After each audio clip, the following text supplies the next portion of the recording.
Kalain mo nga naman ang buhay ito. Dati palaro-laro kaya sa aral, manonood ng cartoons sa umaga. Pag-uwi, manonood ulit ng cartoons sa hapon. Pero ngayon tumatanda ka na, naiisip mo ba na bumalik sa pagkabata? Kasi ang sarap balikan. Tumabata ka pa na wala ka pinoproblema sa buhay. Ang pinoproblema mo lang yung natalo ka sa ex, natalo ka sa Jolay, natalo ka sa goma. Pero ngayon pinoproblema mo, pera, utang dito, bills doon, bigas. Paano makakain ang pamilya? Ang buhay ay paikot-ikot lang.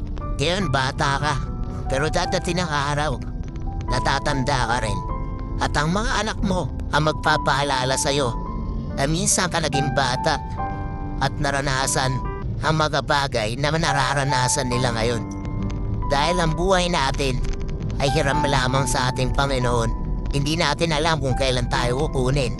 Kaya dapat ang buhay ay pinapalagahan natin. Hindi dapat natin sayangin ang buhay na pinahiram sa atin ng Panginoon.